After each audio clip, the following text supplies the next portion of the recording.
The CHS team were recognized with all-state honors for their outstanding play in 2007, and whereas under the leadership and direction of program founder and head coach Kurt Snyder, the Cookeville High School lacrosse program has progressed to the level of state prominence in just 4 years.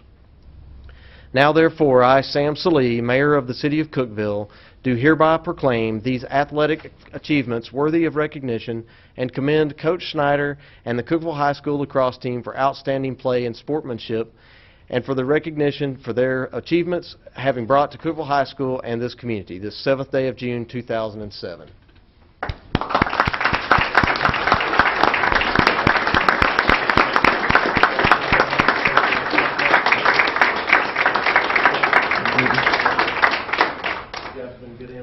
For the City of Cookeville. I haven't been able to make all the games, but did make a few. And I was pleased to see, particularly in Knoxville and Webb, that we took that as a victory. And I don't think they liked it much. I just want to say thank you very much for having us tonight. It's quite an honor, and I can speak for all the fellows that we're just really glad and honored to be here tonight. And I just want to take a few quick minutes to introduce the guys that are here tonight. We have senior Skylar Johnson, starting on the end here. Junior Chase Day, midfielder Chase Day, senior Joe Powell, senior Greg Paul, freshman Ben Craven, freshman Jeff Pippin, freshman Nathan Fontenot, sophomore Ethan Woods, junior Elliot Woods, senior Matt Snyder, and sophomore Cody Mann, senior Patrick Martin, freshman, what's your name again?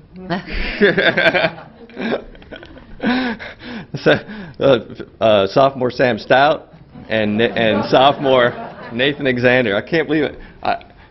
Your stepson, I can't remember his name. His name is Dylan Graves.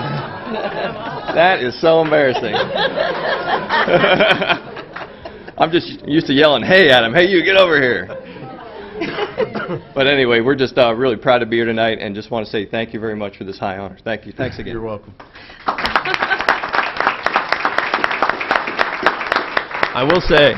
I will say Dylan Graves now that I've totally... You can leave your proclamation back up on the lectern there. I wanted to introduce you as, you have a calling post message from... That's my true calling. Oh, that's good. That's good. It's very efficient. Thank you very much, and we appreciate you all coming tonight. You're more than welcome to stay for a very exciting meeting tonight. But Item 2 is just finished. Item 3, recognize the cast and crew of Escanaba in the Moonlight for Theater Awards. And if we could, Rick, if you would like to make a few comments. Thank you, Mr. Mayor. It is an honor, too, to recognize other members of our community and for outstanding achievements.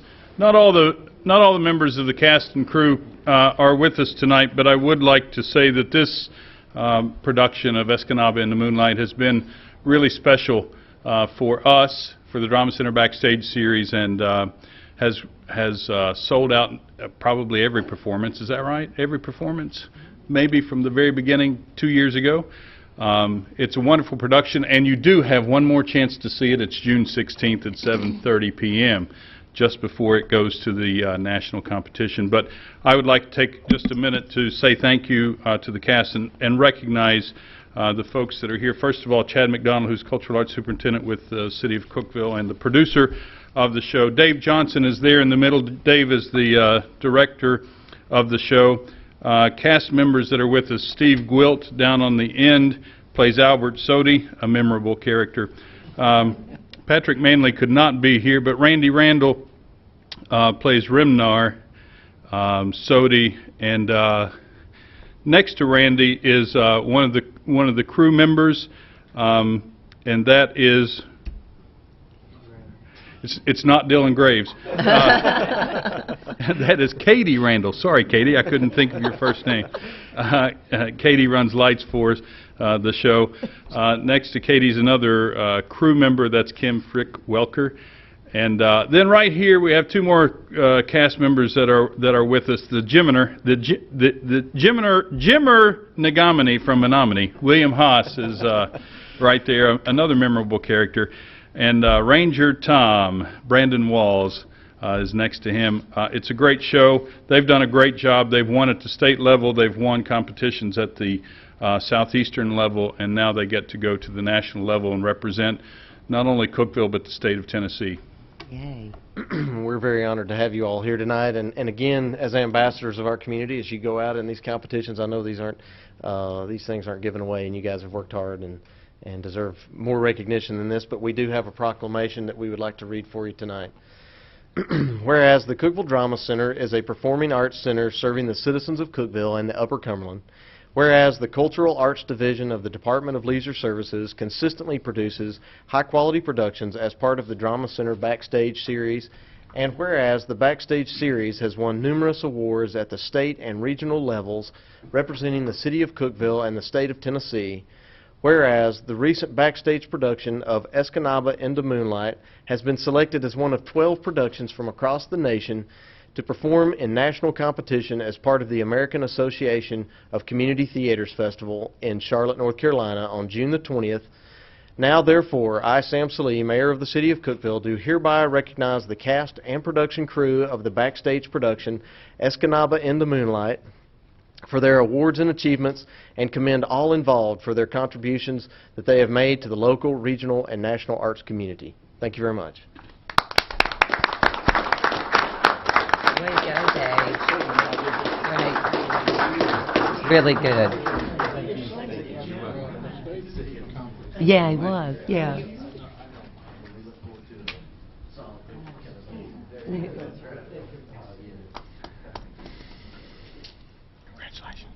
Good job. Congratulations.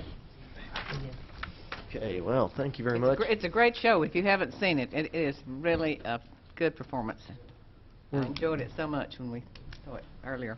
We're a lucky community to have probably more cultural events than most communities in rural America, and these folks are certainly to be commended for their hard work. This brings us to the old business portion. Item 4, consider approval of minutes of council meeting held on May the 17th, 2007. Do we have a motion? Approval? Second. We have a motion and a second. Any discussion about the minutes? Seeing none, all those in favor indicate by saying aye. Aye. All those opposed, like sign. 5 yes votes, motion carries.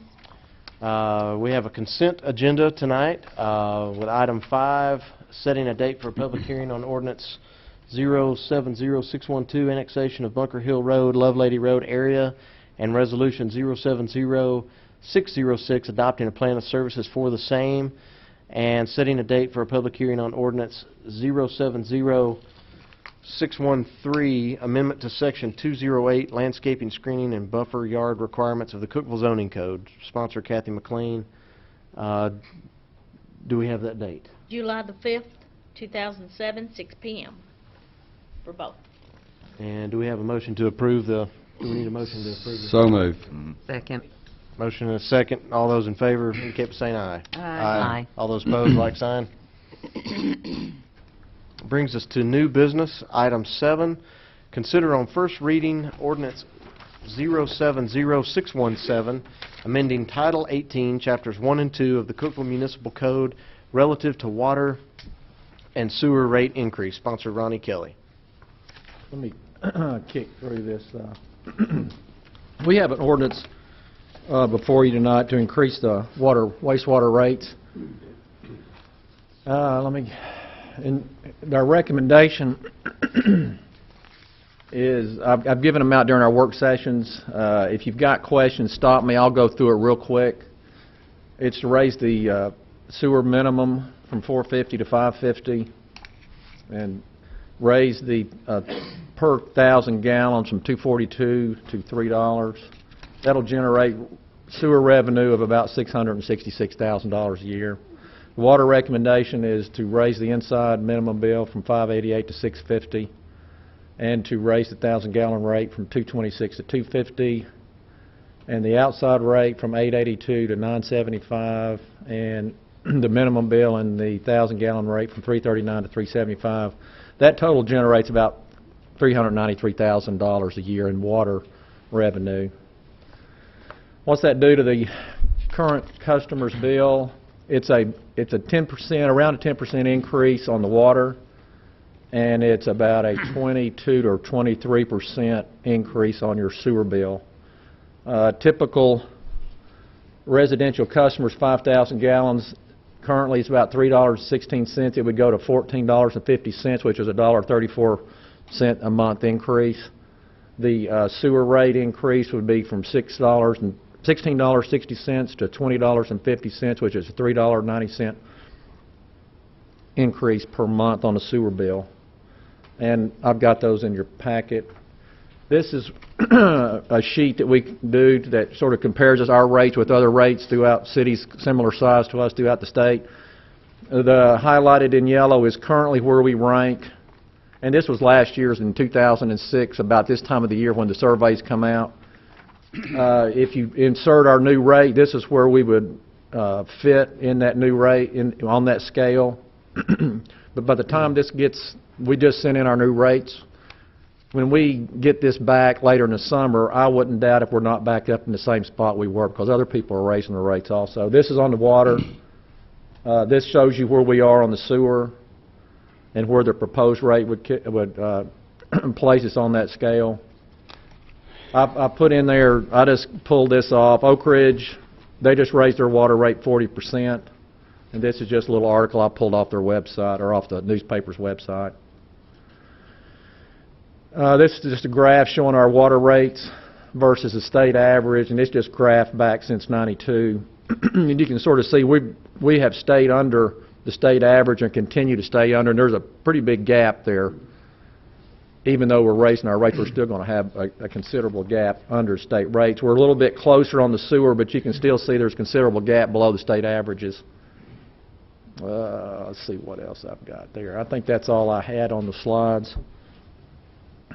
Rate increase, we've included that revenue generated in our budget, and it generates about $1.06 million a year.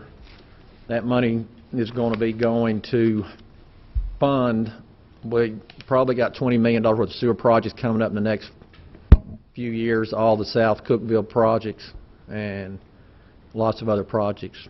We may have to push a water plant project up a little bit after this little of experience we've run through. If you've got any questions, I'll be happy to answer them. You may have answered that, but what's the rationale for the 20-something% on the sewer? Sewer costs are more expensive than water cost. Sewer's more expensive. The cost of the projects that we're doing are going to be sewer related. Just trying to keep those prices in line. So the additional revenue is going to be put into an account, or is it going to be used right now? Is that what you're? Well, $1.something million will be used now. The rate increase is funding $1 million worth of our projects this year. And if we don't put that in there, then we'll take that out of some reserves and drop our reserves by $1 million point something. Was that your question? Yes.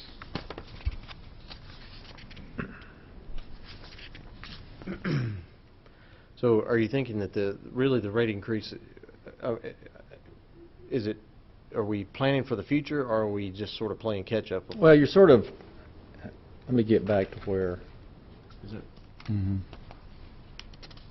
You can see, the differential there, and you can see the sort of the differentials we had back in the past, and we started bumping our rates because our revenues and operational costs were all coming together. We decided to use some of our reserve funds and then fund some projects out of those reserves until we got to the point we felt like we needed to raise the rates, and held off raising rates for a lot of years. Now we've bumped them up the last few years, and we can postpone this one again. It's just we're going to eat up all of our reserves in a couple years, and then we'll be back up here asking for a big rate increase. So this is, if we, you would foresee that there would be a larger rate increase if this increase isn't done now? Yes. Okay. I think there'll be rate increases as we go along. There'll Yes. be smaller increases as we increments. go instead of having bigger increases. Exactly. Yes. I think the key, what you're saying here is, I think the term that we're looking at here is we've got $20 million that we're going to have to spend over the next few years, and there has to be a way to generate that revenue going forward to be able to provide these services to the citizens that we currently have and that we're annexing. Instead of increasing this load dramatically later, we're doing an incremental increase this year, correct? Yes. Have we looked at all at development fees, like a lot of communities around are doing, especially around Nashville, so that new development, which creates the need for more sewer service, actually is helping fund that at a higher proportional rate than the current customer? You can handle that in your rate structure of your tap-on fees. We talked about that in our discussions, and it didn't seem to be too popular during the discussion. I mean, you can generate rates however you want to generate them, and I think it's more of a philosophical way. Do you want to put the burden on all the new growth? Then you can raise all your tap fees extremely high, and we can do that. What we see is the residents that come in, they're complaining about the $500 tap fee, plus they've got to spend $1,000 to hook their pipes up, and that's what we see. So, you know, you can leave them relatively inexpensive and add a penny to the rate and generate your revenue. We can do, you know, if you want to call them impact fees, and that to me is just raising the connection fees. Yeah, I don't think anybody should bear it all, and I wasn't saying that, but some compromise possibly between, so that our rate customers don't have to pay a 24% increase. While it's only a small amount of money, it's still a large percentage. Mm-hmm. That's all. You know, it is, I mean, yes. I mean, And we that's raised a very high percentage. We raised our connection fees on our water a couple of years ago and brought them up to where we felt like they needed to be. Ronnie, another major factor in all this is the industries that we've lost over the last few years. Your water sales have flattened, and Yes. your sewer works off your water sales. Yes, and I didn't include that slide. I don't know if Mikey put it in our budget or not. It's probably in your packet. There's a graph in there that shows the industrial water and sewer sales in the city back for the last 10 or 10 years probably, and you can see that it's went straight down on the chart. And basically what we're doing is spreading that income has got to come back from the residential customers. It's where it's going to come from. I mean, you not only lose jobs, I mean, it has a domino effect all the way through. Yes, and we have, you know, you've still got the fixed assets sitting there, the fixed costs of the plants, and you're still running the plants, and you just lost a big customer. Would that be affecting the states? I mean, is the state as a general, I mean, I know the country as a whole has lost a lot of manufacturing and industrial jobs. Is that what's driving the state average, or is there something else? My guess is that would be a Well, big factor. it's regulations. I think regulations and just keeping up with your infrastructure cost of repairs and those type of costs that went up, but regulations is going to be a big driver of a lot of the cost. Newer regulations, there's regulations happening every day. Do we have a motion and a second to approve this item? So So moved. moved. Have a motion and a second. Any further discussion by the council? Any discussion or comments from the audience?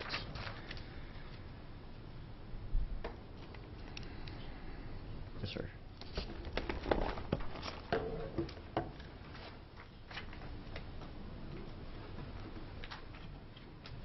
Donald Smith, South Maple.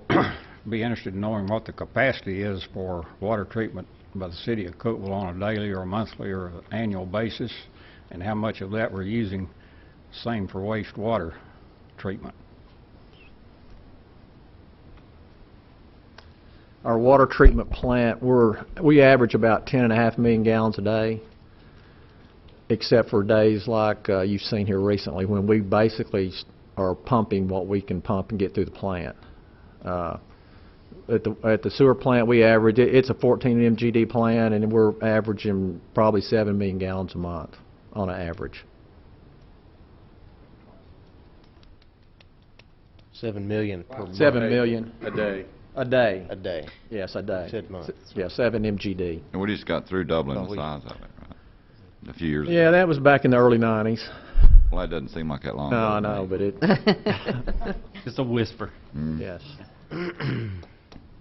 Now those, but you still have peaks because when you have storms and so forth, leaky pipes and everything, so that spikes up and comes down, but on average, you're about 7 million gallons a day. So we lost a lot of the industrial customers, but we had a lot of infrastructure there to support it. Are we going to be? Wastewater plant, we're okay right now, and we're okay unless regulations that we've had some court cases over and so forth. It depends on what happens with all that at some point. Well, one of the things, correct me if I'm wrong, that we've done here in the recent future is provide water service to other municipalities that border our city, correct? Yeah, we've got Which has helped contracts with. offset some of the loss of industrial jobs that we've That's had. where our growth has become. Yeah. That's how we've made up to this point, we've made up some of that shortfall, correct? Yes. And we've been spending, I don't know, $1 million a year on the water plant for the last few years, bringing everything down there up to current standards. And we're going to have a project here that we're right in the middle of designs. It's in the budget. It's about, I think, $2 million budgeted this year for the intake structure, and that will get that up to date. And then after that, we will probably be coming back fairly quick with some capacity that we had looked at. And our water storage fee that we have to pay to the Corps, and don't we escrow some money each year for the dam and its replacement? Yes. Um, That's probably going to be I was told that that's roughly a $2 million when we get the bill at some point in time, based on what their estimate Okay. repair is going to cost.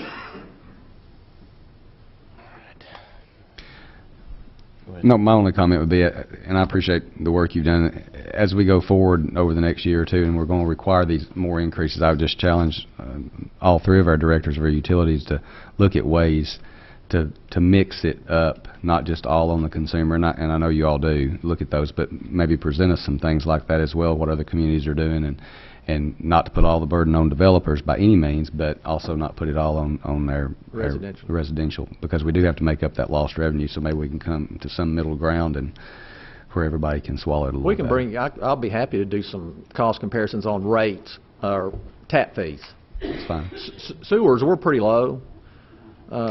It costs us typically anywhere from $8,000 to $10,000 to sewer a lot, and we charge $500. A lot of cities, Ryan, you see a lot of tap fees around in your business. We're pretty low. I'm paying a tap fee in Mount Juliet right now for a 3/4 inch residential type tap fee was $2,800. And you can leave those residentials at $500, and you can make the commercials. Lots of different ways to do it, and we can throw some stuff together and let you look at it. I would like to do that. But Certainly one of the before next challenges time. you get into is that it needs to be an incremental increase. If you come in and you do increases such that you can stifle what growth you do have, and of course right now in the residential sector the growth is pretty slow. So your timing is pretty important. Not to say that it doesn't make sense to look at it. Councilman Shelton, I think it's a great idea. I think anytime you can distribute that over, but I think part of the reason for setting aside some of these funds is because we've annexed property that's undeveloped, and if we can put main lines or trunk lines by which people can provide the infrastructure cost when they develop, these developers, then it offsets that cost, so we don't have to come back in and do a $1.1 million project that we're looking to approve today because we're putting it in the middle of a road. And whereas a future developer, if he went to build that, as long as we have service close by, he would be spending that $1.1 million.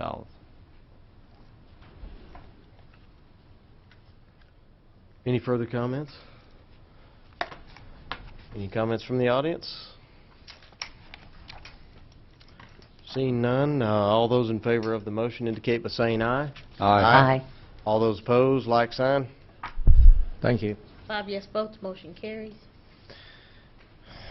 Item 8. Consider Resolution 070607 relative to an increase in retail electric rates. Sponsor, Mr. Tony Peak. Mayor and council, as the resolution reads, we're desiring to increase our revenue by 1.7%. Some years ago, TVA, with the increasing costs of labor and materials that I know all of you are experiencing as well, TVA saw a need to provide a mechanism where it was easier for distributors to go through a rate process. And that's basically what I'm asking y'all to do. The amount I'm taking is called a guideline amount. That's somewhat of a cost of living, if you will, over the last 4 or 5 years where Cookeville hasn't taken an increase. And there's these monies available without going through a 6-month-long process to do that. Again, that increase is going to increase my revenue by 1.7%. It's going to be about $747,000 annually. The average residential customer I looked at today, and believe it or not, our average residential customer uses about 1,051 kilowatt hours a month. I double that for whatever reason, but our average residential bill before the increase is $82.06. After the increase, it'll be $82.80-something cents, less than $1 per residential customer. And with that, I'd be glad to answer any questions you might have, or certainly ask for your approval. Do we have a motion and a second to approve this item? Move approval. Second. We have a motion and a second. Any discussion? All right. Seeing no questions from the council, is there any comments or questions from the audience?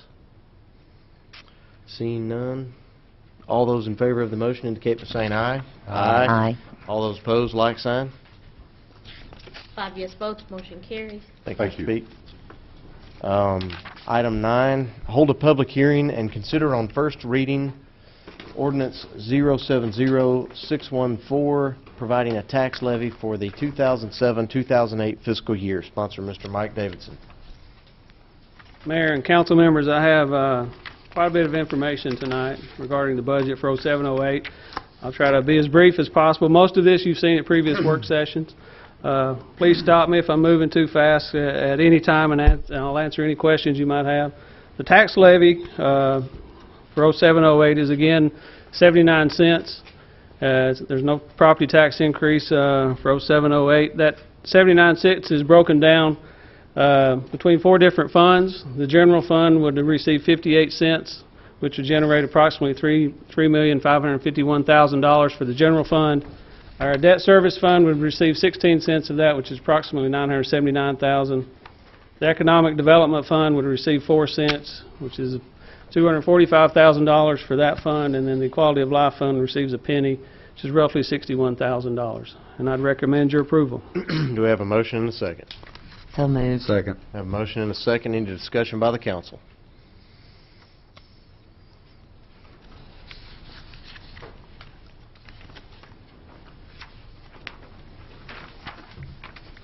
I think it does make note that we have had many meetings regarding We've this. had several meetings 2 hours.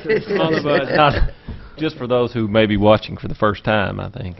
We do have a series of budget meetings. So We've had several discussions already regarding these numbers, and most of them haven't changed. I'll point those out as we move through the appropriations process, the ones that have changed.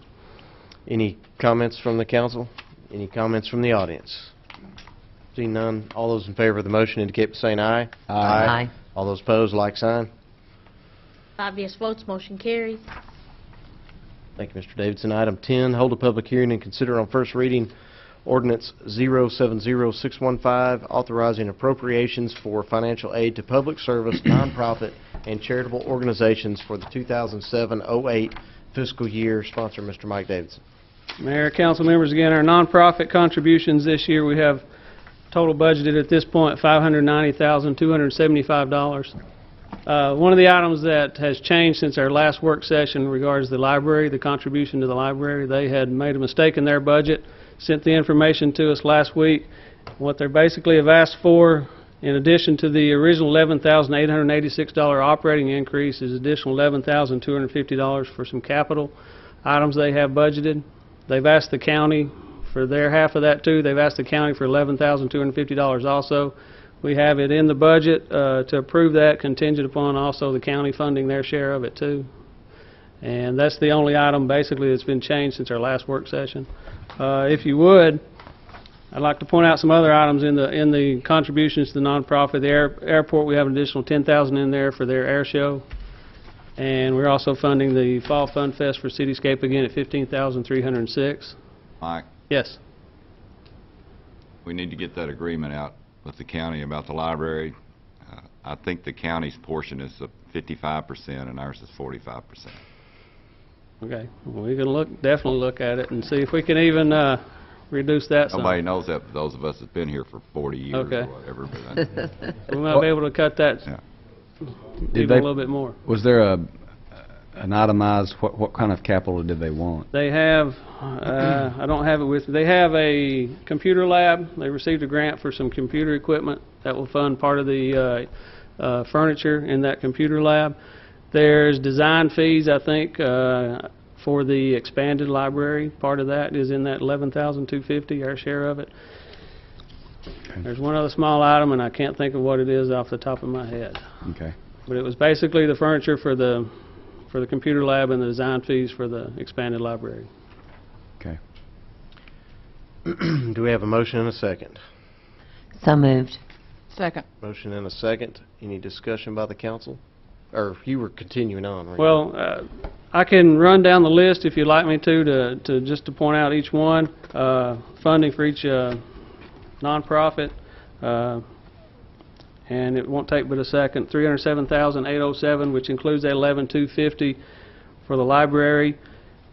And I'll have to ask Mr. O'Meara, if we look at the agreement Mr. Shipley mentioned, do we have to amend the ordinance at this point? No. Not I at can this answer point. that. As long Okay. as it's less than what we appropriated, we'll be. We're okay. Correct. All right. $47,530 for the Senior Citizen Center, $38,000 for the Upper Cumberland Regional Airport with $10,000 in there for the air show, $30,000 for the Chamber of Commerce, and also, as we discussed, $50,000 would be applied against the receivable they have with the City of Cookeville, and that $50,000 receivable would be restricted to $25,000 for their Gateways Beautification Project and $25,000 for the engineering and design work out at the new industrial park. $2,500 for Plateau Mental Health, $25,400 for the Emergency Management Agency, and $32,417 for Cityscape, $18,608 for the Cookeville Arts Council, $1,901 for the Cumberland Arts Society, and $31,000 for the Tennessee Rehabilitation Center, $11,270 for the Cookeville-Putnam County Clean Commission, $19,001 for Upper Cumberland Human Resource Agency, their Meals on Wheels program, $11,407 for the Genesis House, $11,407 for the Putnam County Clearinghouse, and $5,000 for Pace Setters, $5,000 for the WCTE-TV, $2,377 for the Stevens Center for Child Abuse, $7,000 for Kids Putnam, and $15,000 for the Upper Cumberland Community Services Agency. I've got a question. On the rehab center, we budgeted 31. The actual has been 18.5 for 6 and 7. Why did we go up to 31 again? We went up to 31 last year in '06, this current year, '06-07, for the new the rehabilitation center that they're going to build, and their lease payments will increase, and we'd budgeted the increase, our share of that increase. They didn't build the facility, so we haven't given them that money yet because their lease hasn't gone up. So we budgeted the same amount again this year, expecting them to get that facility built this year. Okay, so what happens to the amount that we didn't used last year? Is it just stay It in stays general in fund balance. It stays with the city and goes back into the city's General fund balance. fund? Okay. Yes. Do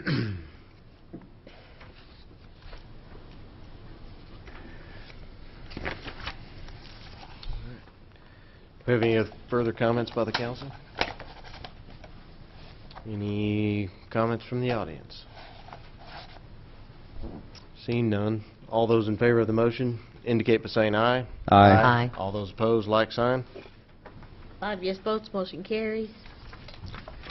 All right, thank you, Mr. Davidson. Item 11, hold a public hearing and consider on first reading ordinance 070616, making appropriations for the various funds, departments, and agencies of the city of Cookeville, Tennessee for the 2007-2008 fiscal year. Sponsor Mike Davidson.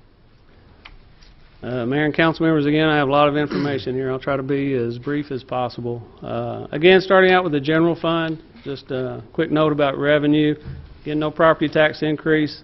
As you can see, for the general fund, the $3,551,000 projected property tax revenue to the general fund. We budgeted a 5% increase in sales tax, which that projected revenue is $10,320,000. We've had 8% growth in sales tax the last 2 years. So we've feel pretty safe in assuming that the 5% will have that hit that increase this year. I think we're still being pretty conservative, but that we should be able to hit that number. Within the all the budgets in all the departments and utilities, we have a 2% cost of living raise budgeted. It also funds $590,275 for the nonprofits. It funds $469,000 in capital equipment for the departments. And we still have an estimated budget surplus of $54,000 at the end of next year. Just kind of moving through some additional information. I have total revenue budgeted for 08 of $20,052,431. And that revenue, again, is broken down primarily by sales tax. That's 52% of that revenue is sales tax. We have 19% is property tax. Our in lieu tax payments are roughly 9% of our total revenue. And you can see the other numbers there. Wholesale beer tax, 5%. Business tax, license and permits, around 7% of our total revenue. Budget appropriations for the various departments. We have a total of $19,471,067 in operating budget for the departments. You can see how that's kind of broken down with police at 35% of that budget, fire at 19%, general government it's at 12%, public works 14%. The capital, $469,900 in capital equipment this year. Again, try to give you an idea of how that's broken down with 46% the police department, planning and codes at 13%, public works 22%, maintenance at 9%, and fire department with 10%. And I'll kind of run through what those items are as we go through each department. Starting out with the general fund, we have a projected fund balance at the end of this current fiscal year, $4,504,000. Revenue next year, $20,052,000. Projected expenditures and transfers of $19,998,000, with a fund balance, an increase in fund balance of $54,245. I'm kind of running through the departments to give you an idea of what we have in each department. We have in the general government department a 2.62% budget increase of $2,311,719 in proposed expenditures. $722,000 of that number is utilities for the city. Our police department has a total operating budget of $6,855,929 and capital of $212,600. Just to kind of give you an idea of what those items are in the capital, we have 8 patrol cars, $144,000, 14 digital cameras, which is $56,000, 2 patrol motorcycles at $7,200, and we'll also be looking, as we move through the drug fund, you'll see we're purchasing some tasers out of the drug fund for the police department. In the fire department, we have operating budget of $3,847,140 and capital of $48,300. In that operating budget, we have a grant that of $220,000 that the fire department will apply for, and our matching share of that is $20,000, and all that is budgeted. We also have the revenue, the grant revenue budgeted on the revenue side too, to offset $200,000 of that $220,000. We have $23,500 budgeted for improvements to a couple of the fire stations, and we have $15,000 for Opticom devices, and the AED device of $9,800. In our Public Works Department, we have operating budget of $2,608,310, and $103,000 budgeted for capital. Inside the operating number, we've added 2 temporary leaf crews to help with the additional pickup of leaves. We also have added 2 leaf vacuums for those 2 crews. Robotic total station with our surveying, that's $15,000. 2 maintenance trucks for the street department, $32,000, and 2 salt spreaders at $20,000. Moving on to planning and codes, we have $901,705 in operating budget and $61,500 in capital. And some of the major items in the operating budget is we have added a electrical inspector position, and that's projected to start July 1. It may be a little later in the year before we get that position filled. We have projected revenue to help offset the expenditures for that position of $40,000. We'll start hopefully by the 1st of 2008 in doing the electrical inspections within the city. And that revenue we have estimated at $40,000 for just 6 months. We also have a service truck for planning and codes, which would be used by that electrical inspector. We also have a proposed 2-year study on a sinkhole study, and it's $85,000 roughly over 2 years, and we'll be funding half of that this fiscal year. And we have some aerial photos of the city at $2,500 and planning and codes, and then the utilities will also pick up $2,500 each on the utilities for that. In leisure services, we have $1,261,029 in operating budget with no capital budgeted at this time. We have a part-time employee in the historical division that will be proposing to make that position full-time. That's an additional $12,000 to do that. We also have with the gymnasium, the construction of the gymnasium, we have $33,000 budgeted in there for staff down at the gymnasium. And then various equipment and things needed at the gymnasium and the utilities, we have budgeted $18,000 for that. Some additional items in that operating budget. Within the Parks and Maintenance Division, we have $1,094,959 in operating and $44,500 in capital. Again, we have, looking at if we have to, we have $11,000 budgeted for maintenance for the expanded Dogwood Park. We're going to try to not have to add those positions, but we have put the money in there if it gets to the point where we will have to add those. And those are seasonal employees, they're not full-time. We have a hillside mower for $12,000. One thing that I have not changed on this slide, that fire sprinkler upgrade for the Senior Citizen Center, we will not have to do that, that $6,000. We will have to make some repairs to the pull alarms with the fire system, and we've lowered that number to $2,000 instead of $6,000. I have not updated that slide. I have 2 maintenance trucks for $30,500 in there. I'm just going to keep moving on, going through all the various funds. There's several more to go. State Street Aid, we have beginning fund balance of $528,957. We're looking at revenue of $764,000 for that fund.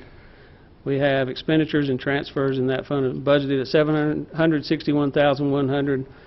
So we're looking to add the fund balance of $2,900. Just to kind of break down those expenditures in State Street Aid, we have paving and sidewalk and street improvements and salt purchases that total $540,000. Some equipment for intersection improvements, traffic signals, those things at $90,000. And then also for capital, we have $131,000 budgeted there, which is a new van for a traffic division, and a tractor with a side mower of $36,000, and a new dump truck, which will be used by those new leaf crews that we'll be adding, and that's $75,000.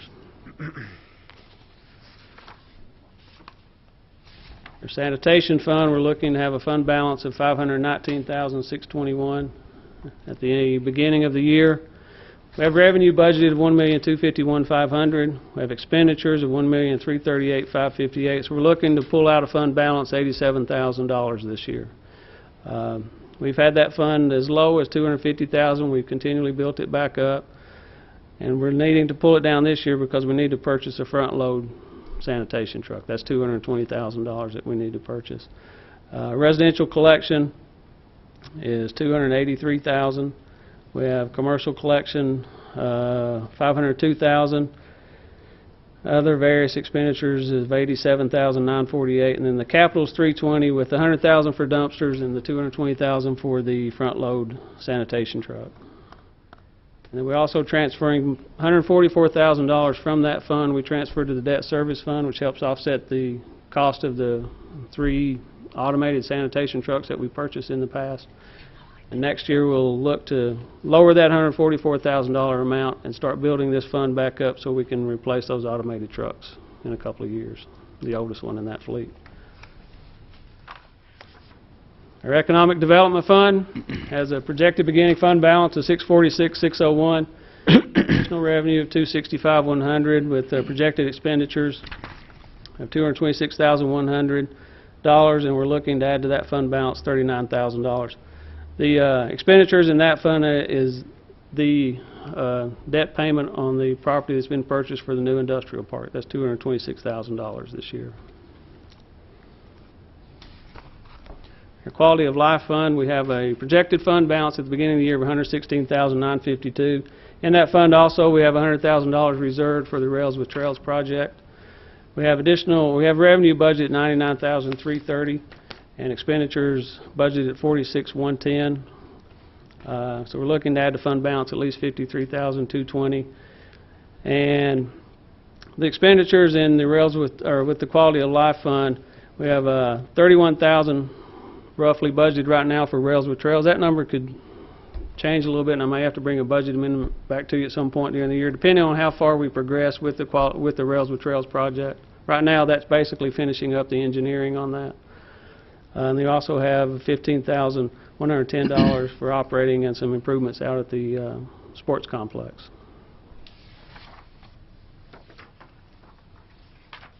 Our debt service fund, which is where we pay all the debt, notes, bonds, issues, interest on all the outstanding debt for the city of Cookeville. We have projected fund balance at the beginning of the year of $3,861,000. Projected revenue of a little over $3 million. We have the transfer in from the sanitation fund of $144,000. Our projected expenditures of $3,016,000, which leaves us looking like we'll add to fund balance $162,000. And there's kind of a breakdown of the different bonds and interest payments that we have over the next year.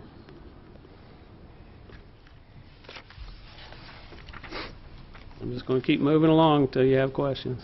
Water quality, we've got projected reserves at the beginning of the year of $7.3 million. As you can see, the additional revenue of $11,050,000. Projected expenditures of $15,400,000. The Water Department's looking at lowering their cash reserves by over $2.1 million this year, even with that additional rate increase that's in there. If you move through the operating, you can see operating budget total for the department operating and debt service just a little over 4% increase, and then he has various capital projects that we've discussed, the various sewer and water system improvements in there for a total operating budget of $15,400,124, including the capital. Electric department looks at the beginning of the year we'll have $6.2 million in cash with revenue of $46 million. We have expenditures budgeted at $46,910,000. We looked at cash of being $8,286,000 at the end of next year.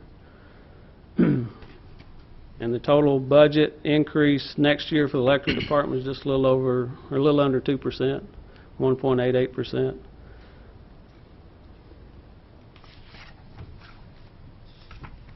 Then our gas department have projected reserves at the beginning of the year, $4.4 million, close to $4.5. Revenue estimated at $14,715,000. Expenditures estimated at $14,536,000. We look to have cash reserves at the end of next year of $5.28 million. Again, gas cost is I would have said it was a little lower until last couple of days with the storms coming through the Gulf. Down there, gas prices have kind of jumped a little bit, but we're still expecting gas, hopefully, to be gas prices down this year overall. But we have a total budget for the gas department, $14,536,382.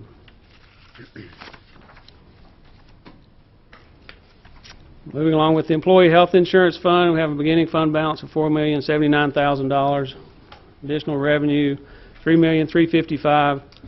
Expenditures and transfers, $2,902,000, and we're looking to add to that fund balance $452,000. We've gotten that fund balance. It was a few years ago down to about $500,000, and we've been able to build that back up. We've had 5 really good years in claims. We've been very fortunate with our health insurance fund, and claims have been relatively flat for the last 5 years. So we have total projected expenditures in that fund of $2,902,230. Work comp liability fund, projected fund balance beginning of the year of $730,000, with revenue $530 and expenditures of $525. Look to add slightly under $5,000 to that fund balance by the end of next year.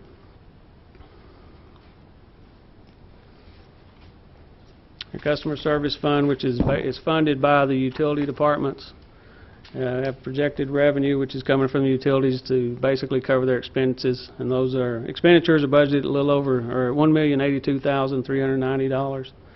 We had to add a meter reader last fall. That's the reason we see a 10% increase this year in the budget for the meter reading expense. Customer service expense, I have budgeted some funds in there in case we work out issues with the credit card payments. If not, then those fees would not be paid to the credit card company, so that's $65,000 in that fund that would not be spent.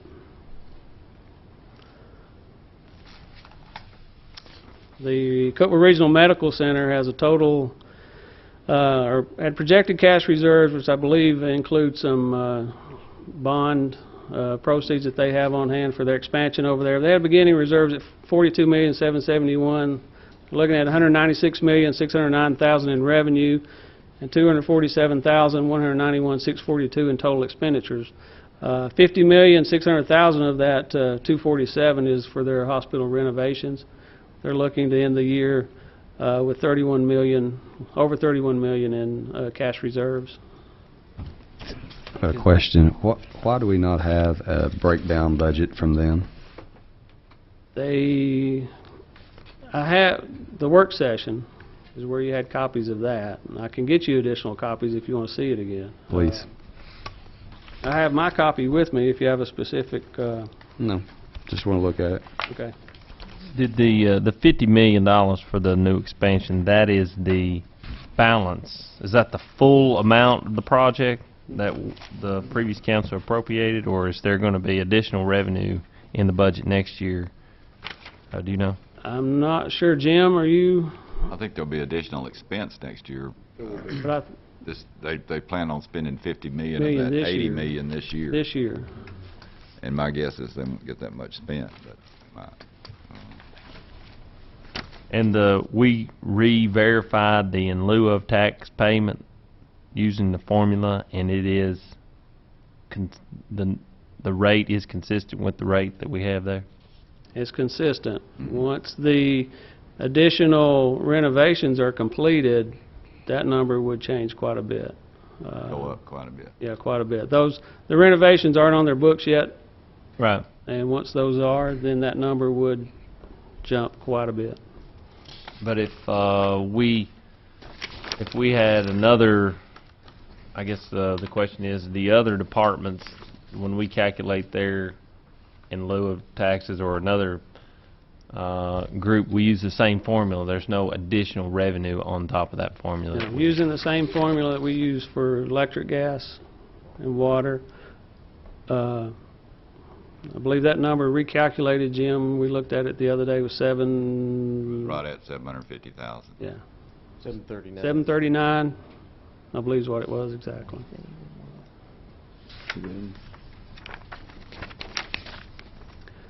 Three other small funds, two small funds that we have. The drug fund, we have budgeted there $16,300.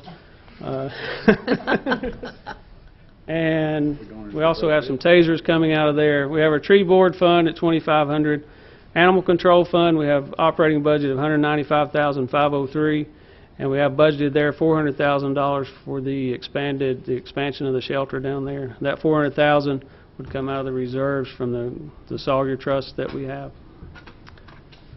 And I believe that's the last slide that I have, and I'll be happy to answer any questions. Under the maintenance budget,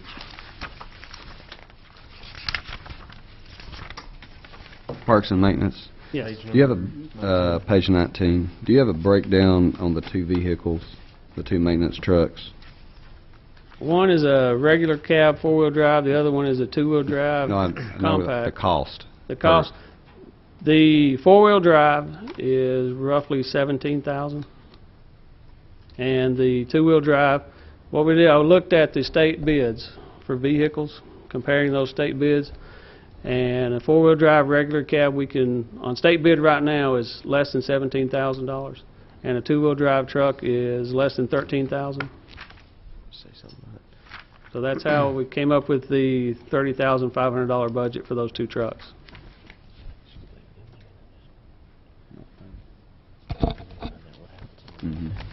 Okay, thank you.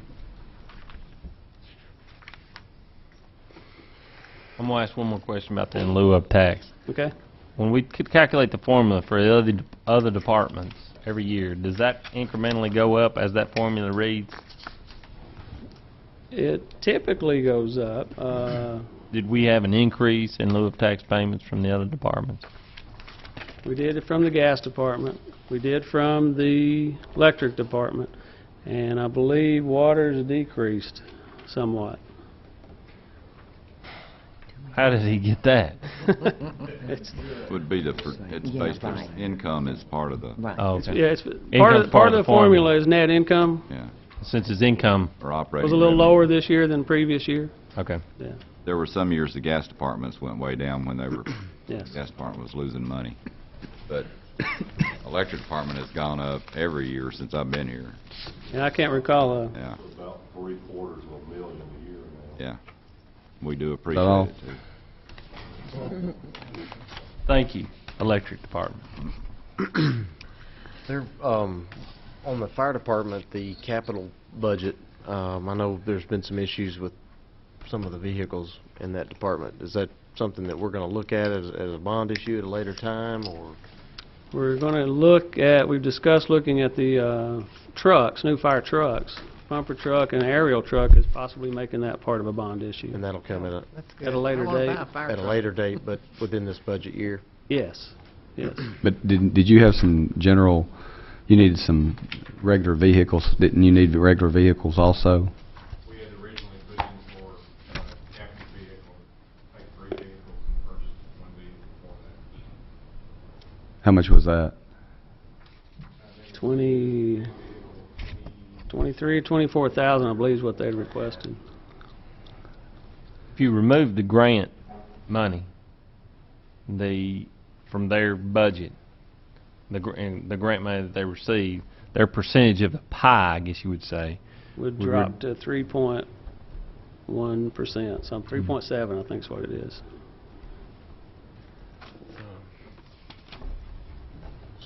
Vehicles for the user services.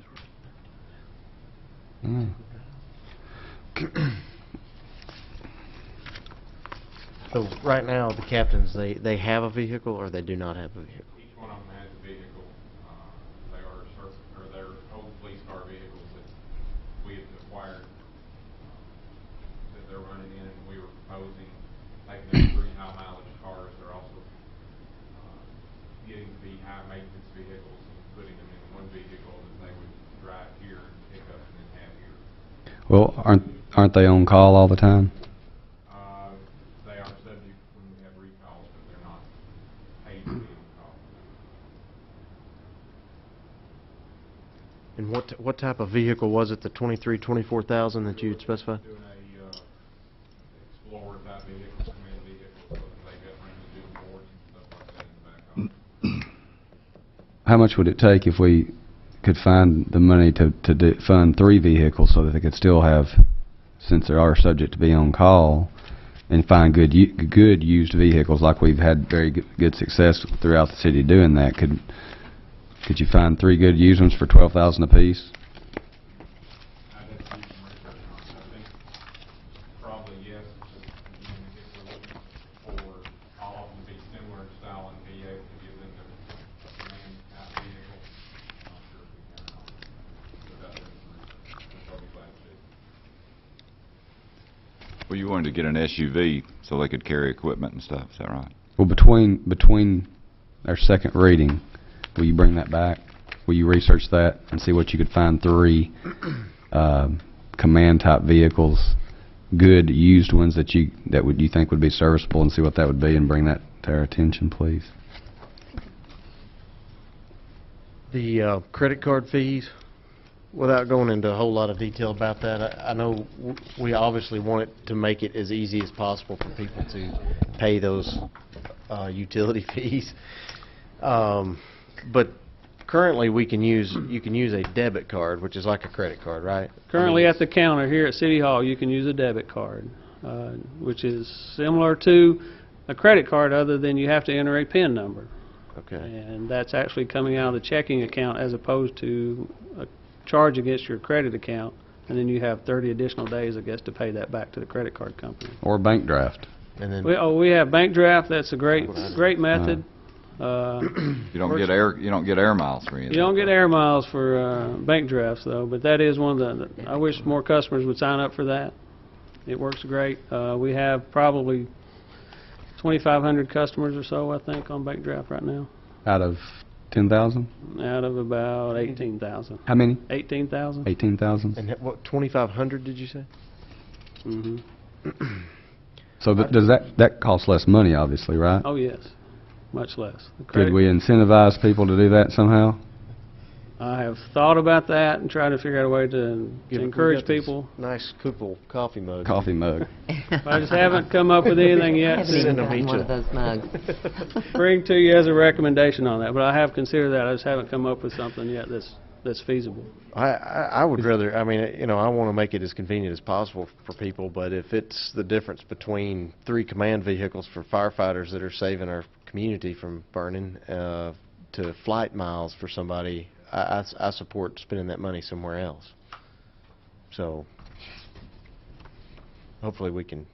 What is the issue with the credit card deal? What are we doing with that? Right now, we have suspended taking credit cards in-house because of those fees. The credit card company, the way our ordinance is structured is if someone paid a bill that was over $1,000, we would reassess that credit card fee back to that customer. I'm sorry. Basically, the credit card company said you can't do that, the way the fees are structured. And what we have seen, too, is over the last 3 years is everyone's trying to get, as Jim said, those Sky Miles. The fee that we pay because they use those cards ranges, depending on the card, anywhere from 2.5% up to 3.5%. And so our fees just started skyrocketing. Costing us $65,000 to $70,000 a year or something. With that convenience. Yeah, for them to have the convenience of paying with a credit card. Do And that we would be not have 3 vehicles. I mean, but with the credit cards, is there not an ethical concern there too? I mean, that somebody, you know, might be delaying their ability to pay a bill by using a credit card, and that we're deferring the inevitable for some people, and there might be a concern. To me, it just seems like a concern, I guess. Well, it certainly is. I mean, that will happen. They're just delaying that, and it's putting that burden back on the credit card company to collect it instead of the city to collect our utility bills. Do we have online bill payment set up? It is set up. It is functioning. We started that about 3 weeks ago.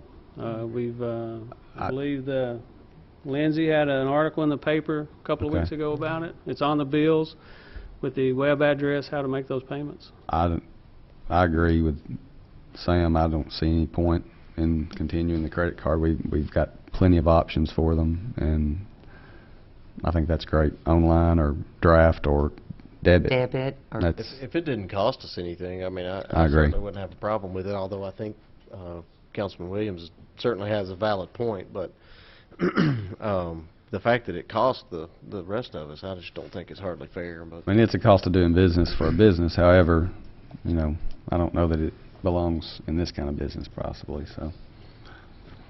maybe we can move that money to somewhere else in the budget. What was the balance of that? Different funds. They're different Those are funds, is the different only funds. problem with that. Those are funded by the utilities. Yeah. You can figure out a way to make the utilities buy those fire trucks, that'd be good. Give us about, They pump give us water, about a day or two, we'll figure it out. Work on that. They pump water, don't they? They use electricity, don't they? There you go.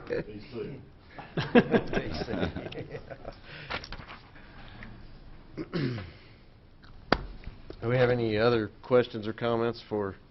I think the one comment that I'd like to make, and once again, I think I have until August that I can say things like this, and then I have to start acting more professional and more like I know what I'm doing. But this was an extremely daunting thing for me as a first-time council member to see this budget and watch the department heads and watch our city manager, and it took me, I guess, the first full budget meeting to finally shut my mouth at the end of the time, and I don't mean talking, but just in a sense of amazement at how much money it takes to run this place and then how well the money is managed. And so that's just a new time, wet behind the ears kind of person speaking.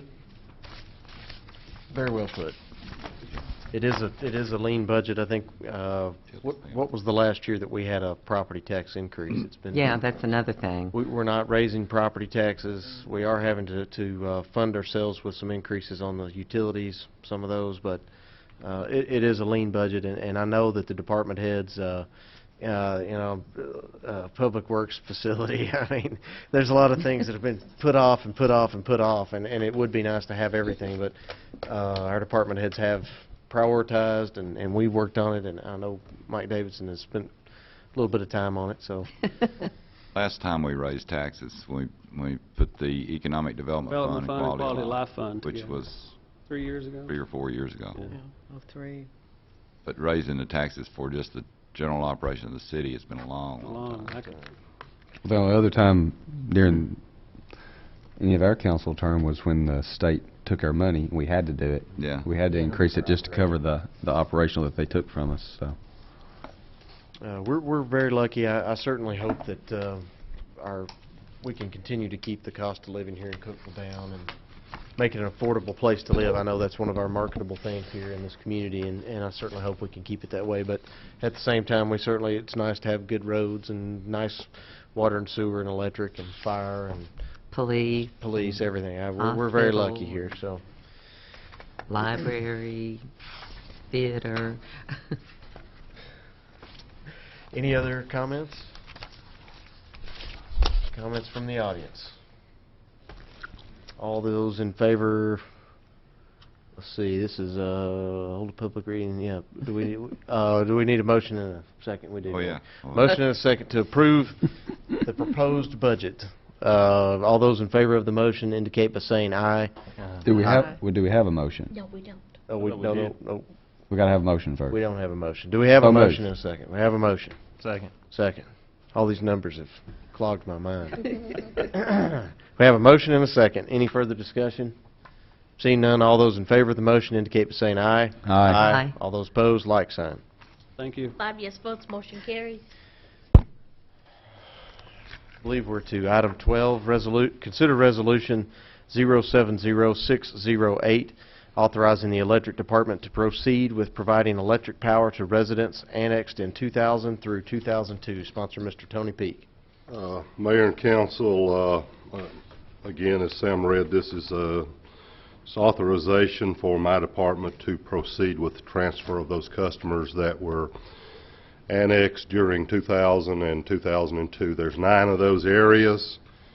For the public's benefit, those areas are the Old Sparta Road, Horace Lewis Road, Old Bridge Road, Falling Water, Buck Mountain Dry Valley Road, East Highway 70, Shipley Road, Matheny-Cora Road, West Cookeville Interstate 40, O'Neill West 12th, Presley West 12th are those 9.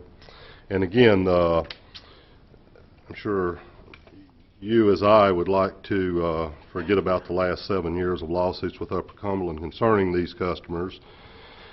But I get the feeling from talking with you folks over the last few months that you don't feel that additional appeals would be prudent at this time. And I think it is your all's desire to fulfill an obligation that a previous council made back in the 2000-2002 era to those customers as a part of our plan of services to provide electrical service to them and at a cheaper rate. And that, again, this resolution authorizes me to proceed with that. I'd recommend your approval. Do we have a motion and a second? So move. Second. We have a motion and a second. Any discussion by the council? I guess this answers one of the questions I read in the paper the other day. When am I going to get my electric rates lowered? And I think, was that one of the people, did you see that article in the paper? I did not see that article. I feel probably 3 or 4 of those calls a week for the last 6 years. Okay. Well, and we have historically, as we've annexed, we have had that traditional plan of services. This is nothing new that we're doing.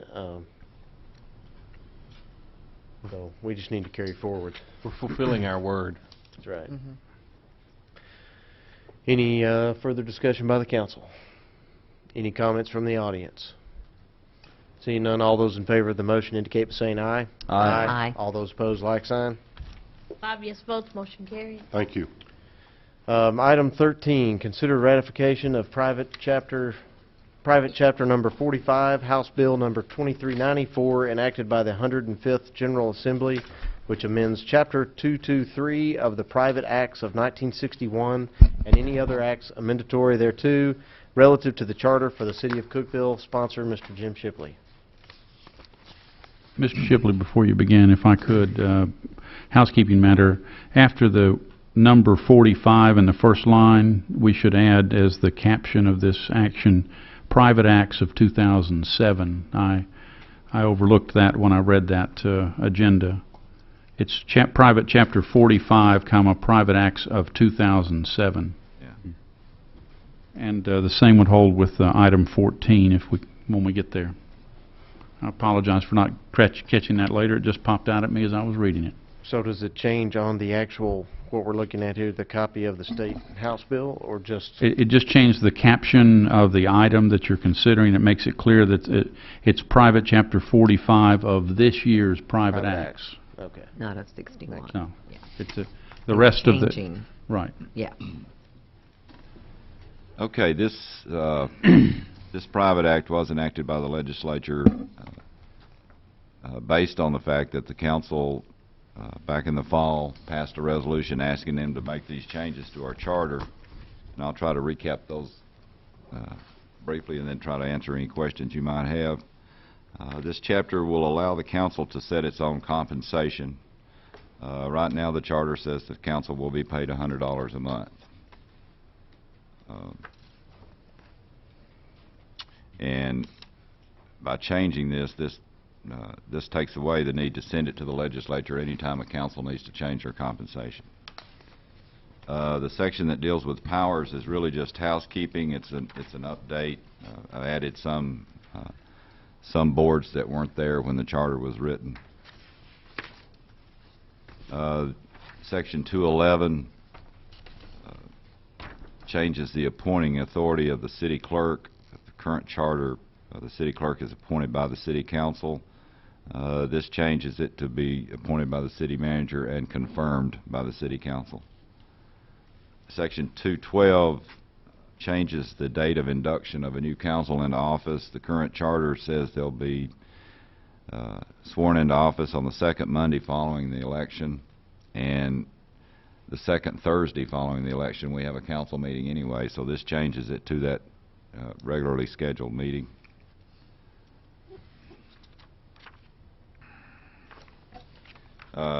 Section 215 is really just housekeeping. There was some language errors that we fixed. I don't think there's anything in there of any substance.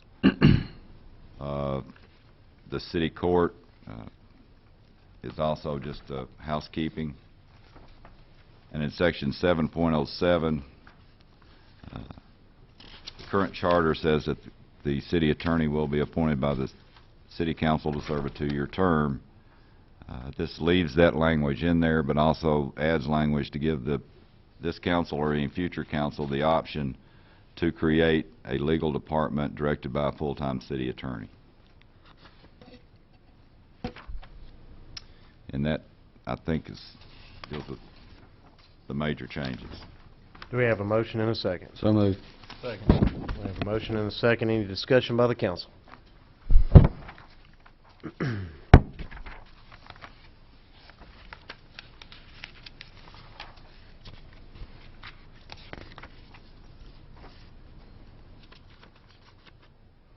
No discussion? All right. Any discussion, comments from the audience? Seeing no discussion, we will ask for a vote. All those in favor of the motion indicate by saying aye. Aye. Aye. All those opposed, like sign. 5 yes votes, motion carries. That brings us to item 14. Consider ratification of private chapter number 31, Private Acts of 2007, House Bill number 2364, enacted by the 105th General Assembly, which amends Chapter 49 of the Private Acts of 1999 and any other acts amendatory thereto relative to the Cookeville Regional Medical Center. Sponsor, Mr. Jim Shipley. This is also enacted by the legislature upon our request from last fall. Section 4 limits the number of physicians and healthcare providers to 4 of the 9 members of the Board of Trustees. Section 6 removes the responsibility of the Board of Trustees to send 3 nominees to the council for trustee open slots. This just says the council shall appoint the trustees, and it also deals with the medical staff physician that's nominated by the medical staff will be presented to the council for confirmation, and the council can select that physician or nominate another physician to fill that medical staff position.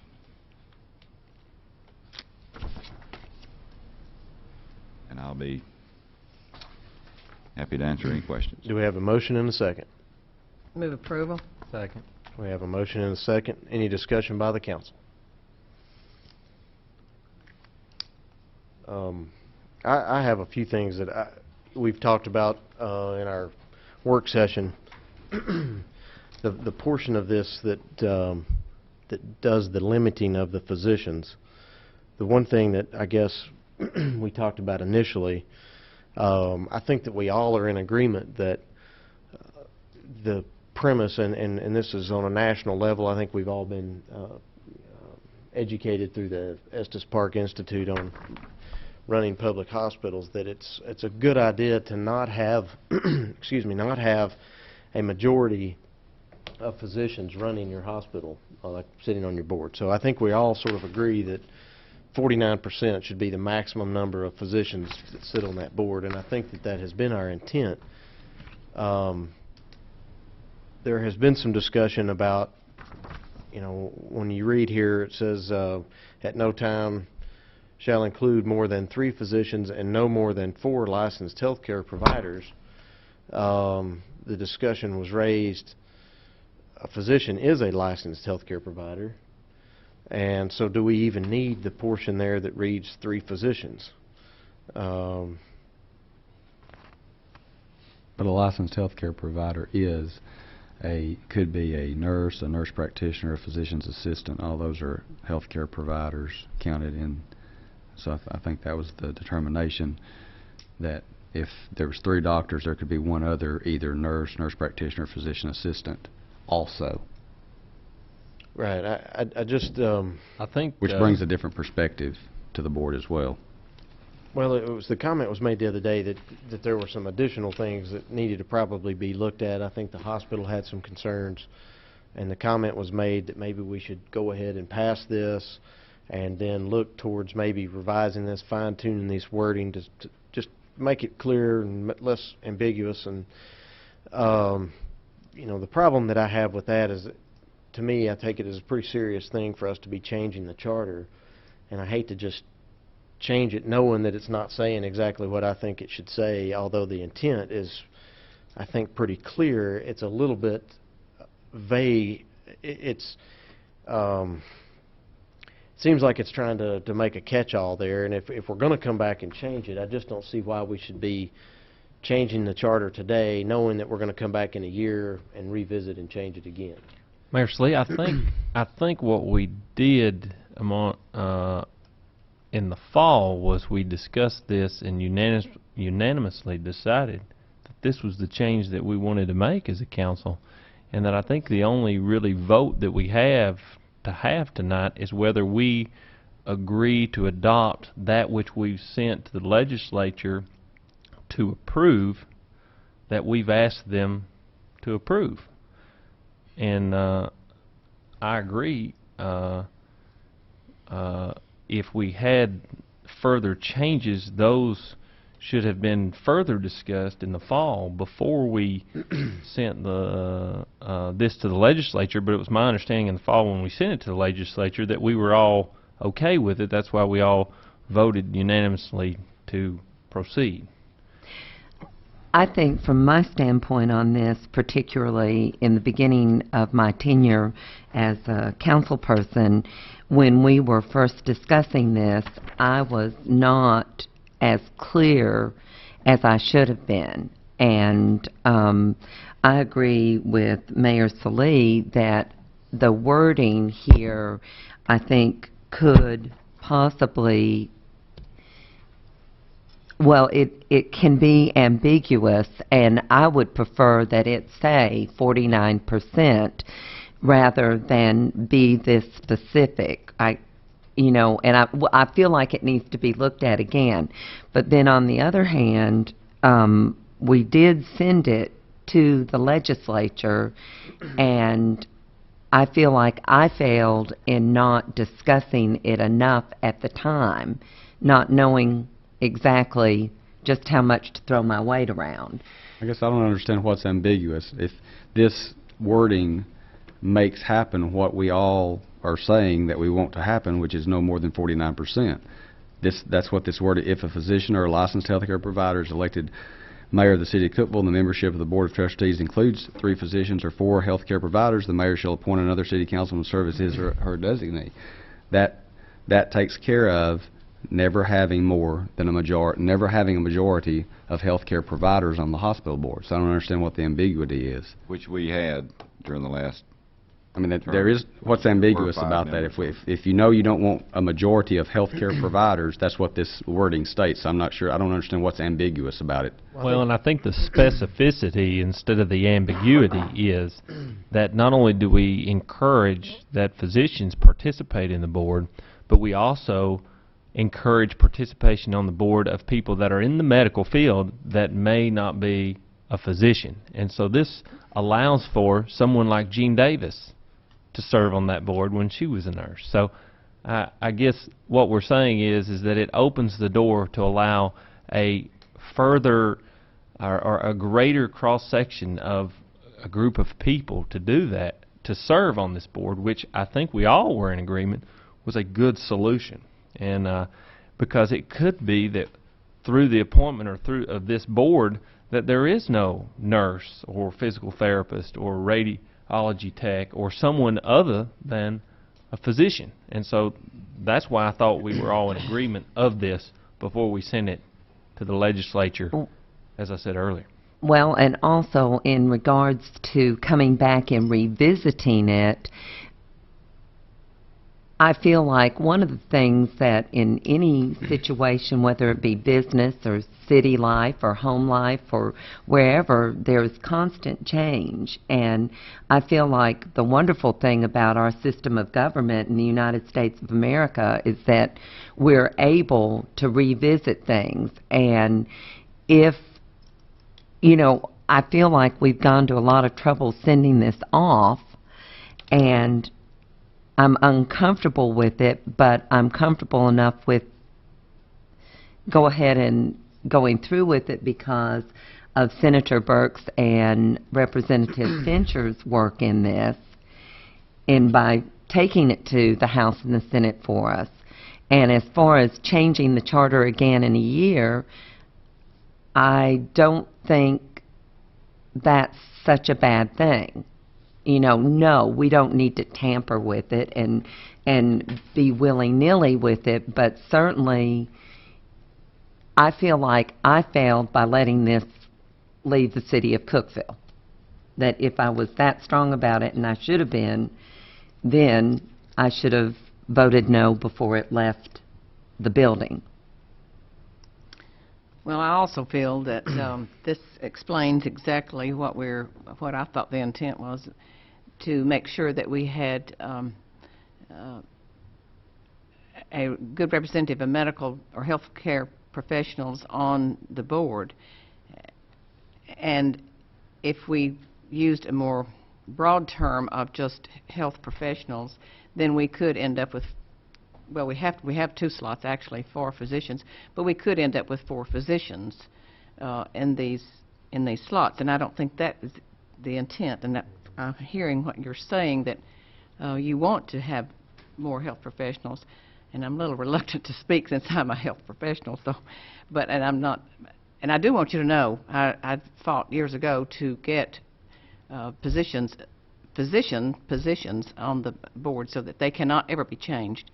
So there's medical staff director and the a slot on the trustees that was a physician slot. So I fought for that situation because we did not have enough medical representation from physicians. But I feel like that other health professionals can offer a lot of information and guidance for our great health facility, and I feel like this will serve us well. If it does not serve this council and future councils well, of course, in the future it can be revisited. I mean, if it's not serving us well, but that is my take on how this is stated, so that we would not end up with, and there's nothing wrong with having, but it would shut out other health professionals. I think it could have that possibility.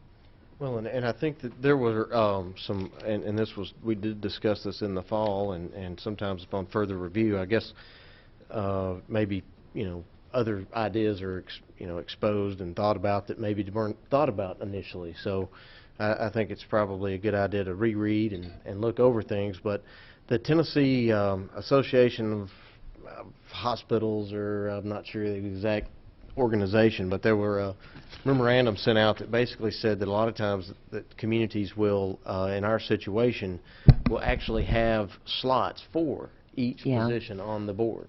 And that was their recommendation, so that you know every time that you're going to have a CPA, a physician, a nurse, a business person, and maybe a couple at large, but that it is slotted and it is that way until it, a charter change.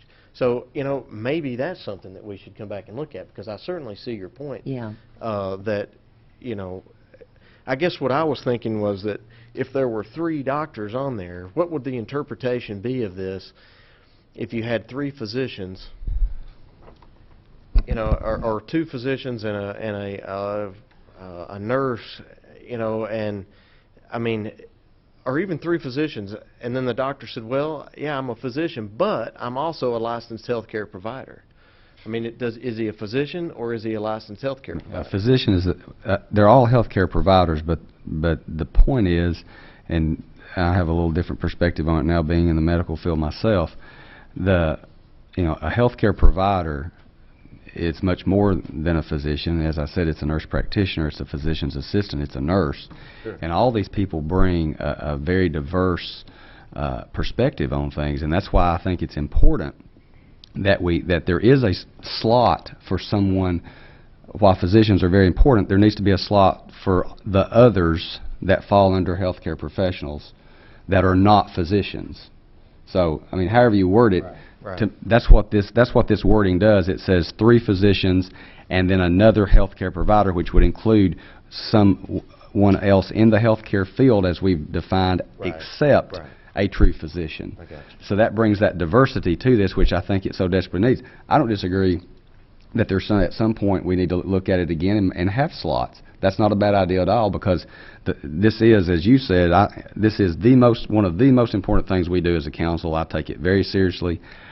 This is our most important asset. It's our largest employer. All those things, we all know that. But we want diversity on the board. We want smart, good business people who know how to run a business and look at budgets and all those things. We need a very diverse background, whether it's the physician or the healthcare provider or a CPA or a banker or a marketing person, whatever it is. They all bring something to the table, and that's what we need to do. And so it's not a bad idea for us to go back and look at it again and do some slotting. I don't think that's a bad idea at all at some point. I think this just ties up some loose language, makes it specific that we know there will be no more than there will not be a majority of healthcare professionals, 3 of which will be for sure a physician. That's how I viewed it as we did in the fall. And I like the idea of slotting, being specific about, we want this kind of person, and I don't mean person, excuse me, somebody who is a professional in this background, that background, whatever. So, once again, I feel like I just didn't speak out enough when this came at the time it did. Now I know how to play well with others with this group. Well, I don't think it's just that. I think it's Yeah. you just look at different perspectives. You've come to maybe think of something different Yes. that maybe would add to it. I don't think there's anything think bad or wrong with what No, we've done. no. You all are saying there may be a better way to do it even, and that's fine. We can visit that again. Right. I just want to make sure there's no construction people in there. or anything like that. You'll be the one, Ryan. So we have a We had a motion. And a second. Had a motion and And a we second. just discussed. We Now we had need to hear from the discussion. audience maybe, and Any then discussion from the audience? Maybe they have the answer. Yeah, absolutely. Any further discussion by the council?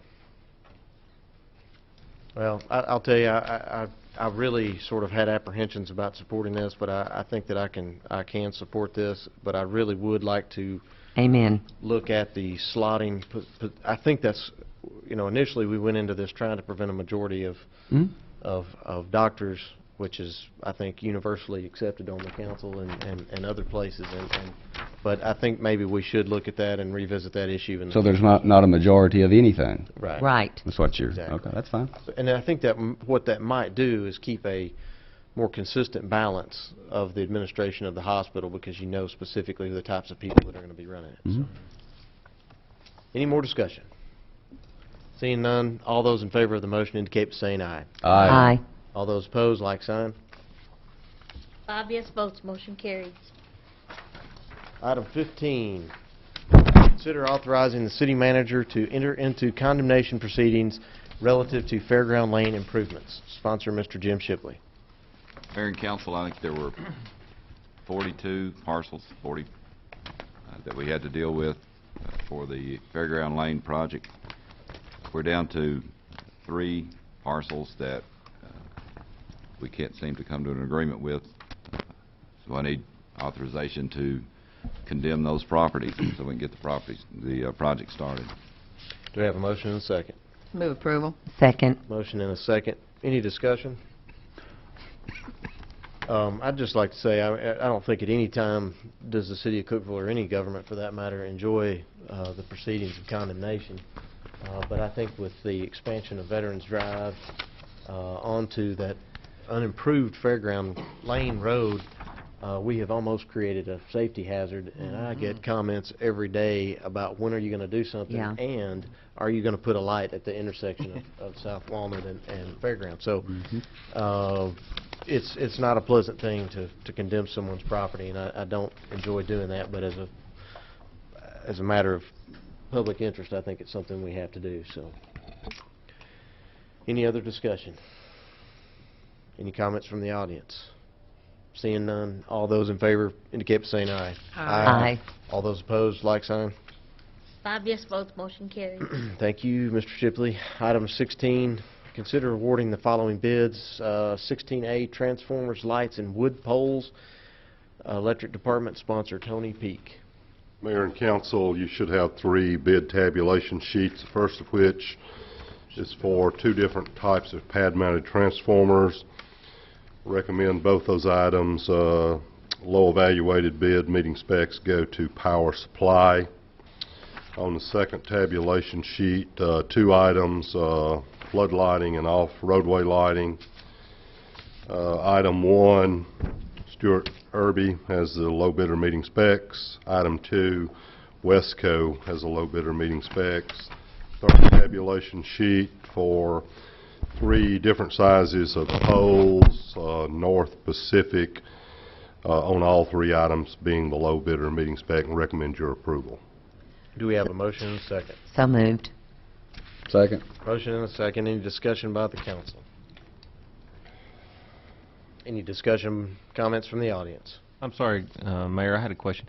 How much, when you get into 50-foot poles, I mean, what's the life cycle of a wood pole, 50-foot pole? Life expectancy. Yeah. In this area, Ryan, we've got poles out there, 50-footers that are 40 years old. Okay.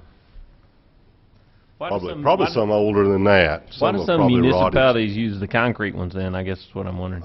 We occasionally look at concrete, and that's something the guys are probably going to be looking at real soon.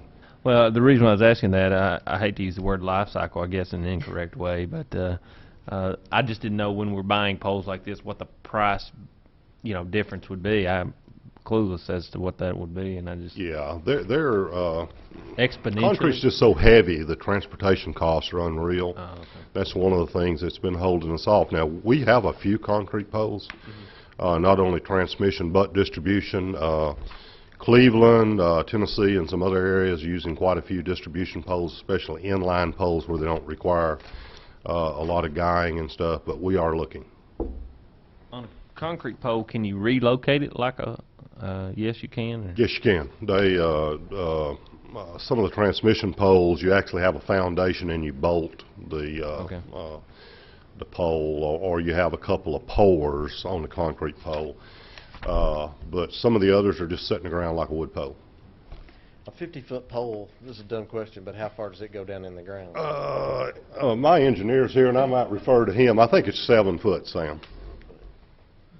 So we end up with 43 feet of mass. Ed is shaking his head yes.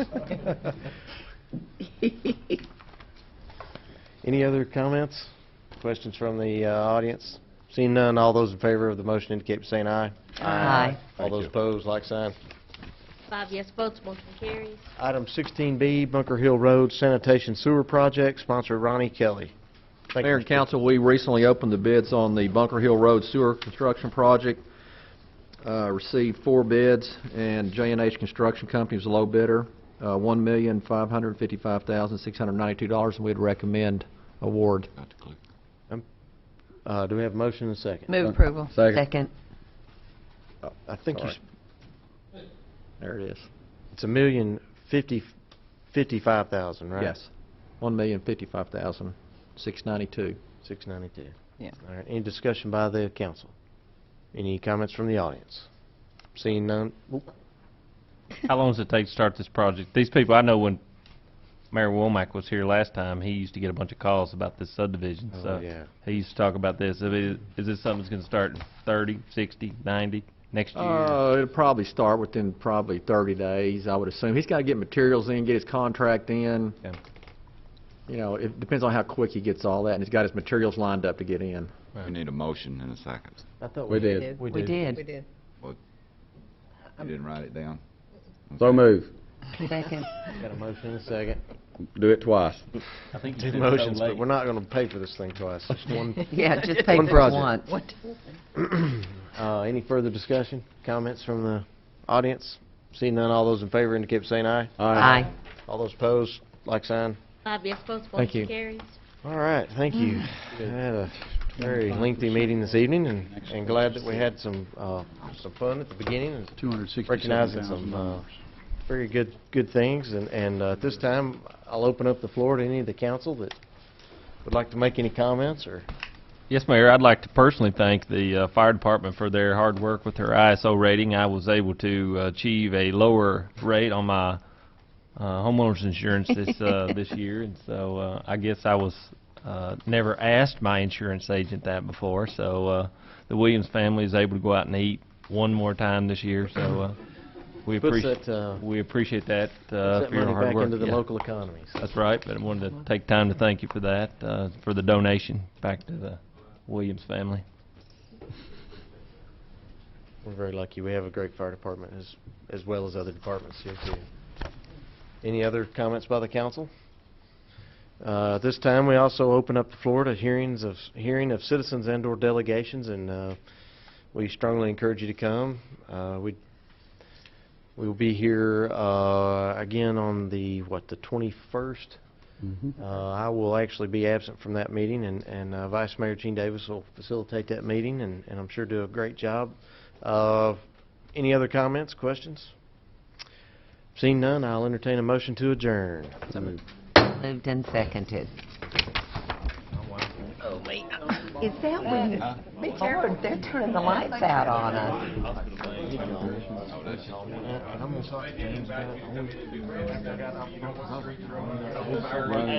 people to do. Hear about that, Jim? I called a fire engine the other day, and I didn't know where I was. Yeah, I don't think they would be, but ask him. I'm gonna talk to him. Like Judas handles real estate transactions, and so he would bring a great perspective. He's a good guy. Thank he's you. honest. Excellent. Yeah, he's not a cheapo builder. Aaron Bernhardt had asked. I'm gonna see, I can't, I've got to talk to I'm gonna talk to James and see. Are you I gone? can't remember who's coming off and what, but